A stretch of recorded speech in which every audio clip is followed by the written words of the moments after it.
किसी की तारीफ नहीं कर रहा हूँ, अगर तुलना होगा तो इनसे सीनियर है राम बाबू यादव जी, बहुत सीनियर हैं, सूझबूझ वाले व्यक्ति हैं। जब यादव ही को टिकट देना है तो राम बाबू यादव के नहीं सीनियर थे, लेकिन मैं किसी अन्य यादव पे नहीं, अगर इस बहुरूपिये को टिकट अगर दिया राजद ने किसी धोखे में आकर, तो नूरुल्लाह खान विधानसभा का चुनाव लड़ेगा, क्योंकि मैं बार बार कहता हूँ वोट हमारा, राज तुम्हारा नहीं। इतनी RSS का घुसपैठिया है राजद में।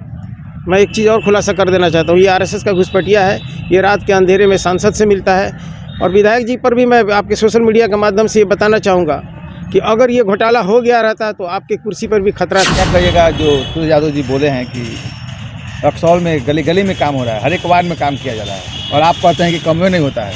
सबसे पहले तो आप सभी तमाम पत्रकार बंधुओं को पत्रकार दिवस की हार्दिक बधाई।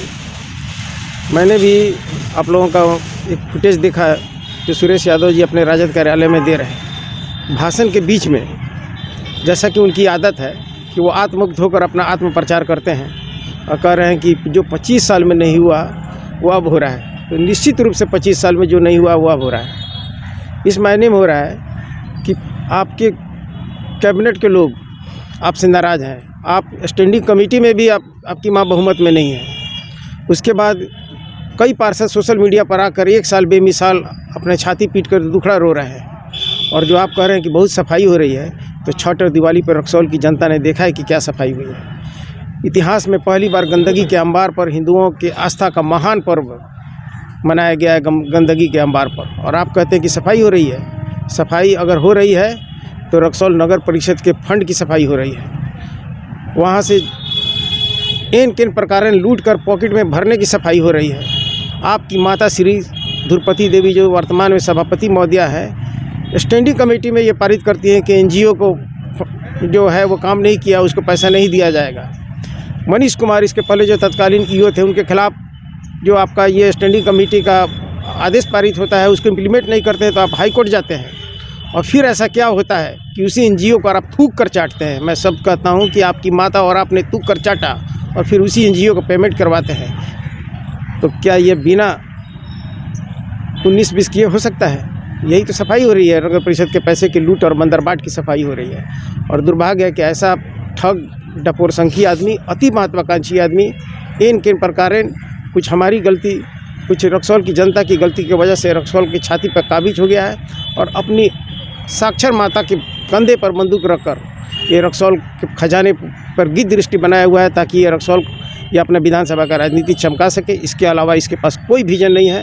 रक्सौल की जनता को मैं इसलिए सतर्क और सावधान हमेशा करता रहता हूँ। मैं रक्सौल के तमाम विधानसभा के लोगों से एक और अपील करना चाहूँगा कि ये नारी सशक्तिकरण का ये हनन कर रहा है ये आदमी। सरकार ने औरतों को अधिकार दिया है, आरक्षण दिया है कि उनके उत्थान के लिए, लेकिन अपनी माता का बोर्ड लगा कर ये गाड़ी पर घूमता है। मैं रक्सौल के जितने भी लोगों के हाथ में मोबाइल है उनसे अनुरोध करूंगा कि इसका एक वीडियो क्लिप बनाकर और हो सके तो जियो टेक वीडियो क्लिप करा के मुझे दें। मैं इस आदमी को अदालत तक घसीटने का काम करूंगा। इसको मालूम नहीं कि रक्सौल नगर परिषद में एक सशक्त विपक्ष भी बैठा हुआ है और ये इतनी बड़ी धृष्टा कर रहा है जिसकी जितनी निंदा की जाए वो कम है। अच्छा, जो घोटाले का बंदरबाट और उसके बारे में आपने जो ये किया था, खुलासा जो किया था, उसके बारे में अभी तक कोई अपडेट नहीं आया कि क्या हुआ नहीं हुआ, खजाना कहाँ गया या अभी नहीं निकला आया? रक्सौल के लोग उसका इंतजार कर रहे हैं। देखिए, इस मुख्यालय DSP दुर्गा शक्ति रक्सौल आई थी जी। उन्होंने EO से सारा संचिका देखा, उनसे वार्ता की। 40 लाख रुपये से ऊपर का अप्रूवल में सभापति की अनुमोदन आवश्यक होता है। उन्होंने कहा कि सभापति महोदया को बुलाइए। ये आदमी अपनी माँ को लेकर भूमिगत हो गया। जो PFS घोटाला था ये मेरी उपलब्धि है, इसलिए उपलब्धि है कि अगर मैं हल्ला नहीं करता तो वो पैसा निकल चुका था, बांट लिया गया रहता। और उस पैसे से ये आदमी RSS का घुसपैठिया है राजद में। मैं एक चीज़ और खुलासा कर देना चाहता हूँ, ये RSS का घुसपैठिया है, ये रात के अंधेरे में सांसद से मिलता है। और विधायक जी पर भी मैं आपके सोशल मीडिया के माध्यम से ये बताना चाहूँगा कि अगर ये घोटाला हो गया रहता तो आपके कुर्सी पर भी खतरा था। इसके पास ये इतना पैसा ये नगर पालिका से अर्जित करना चाहता है कि ये भाजपा का टिकट खरीद सके, क्योंकि इसको मालूम है कि RJD से इसको टिकट नहीं मिलने वाला है। पिछला बार पत्ता कट चुका है।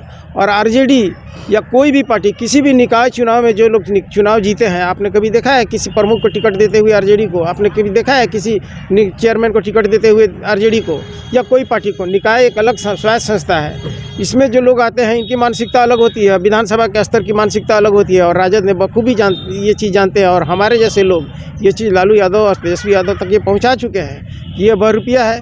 जब एक बार आपने इसको खड़ा कर दिया, इसका कद बना दिया, इसको सुरेश यादव बना दिया, और जब तेजस्वी यादव की बारी आई तो पीठ में छुरा भोंक दिया इसने और निर्दलीय चुनाव लड़ने का काम किया। ये अति महत्वाकांक्षी आदमी है, इसलिए ये रात को अंधेरे में आरएसएस के लोगों से मिलता है।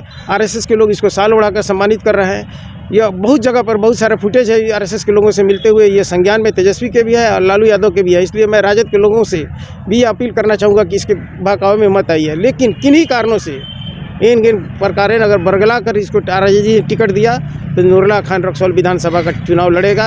वोट हमारा, राज तुम्हारा नहीं चलेगा। नहीं, आपने कहा कि साल उड़ाकर सम्मानित कर रहे हैं, तो ये बताइए, जब वो चेयरमैन के पुत्र हैं तो जब कार्यक्रम होगा तो उनका इन्वाइट होगा करेगा, लोग सम्मानित करवे करेंगे। तो ये तो आप नहीं सब देखिए, राजनीति में संकेत का बहुत महत्व होता है। आप पत्रकार हैं, आप समझ रहे हैं, संकेत का बहुत महत्व होता है। आप गंभीर आदमी, इसलिए हम आपसे गंभीर बात कर रहे हैं। पांडे जी, आप बहुत जो हमको फंसाना चाह रहे हैं, फंसाइए मत।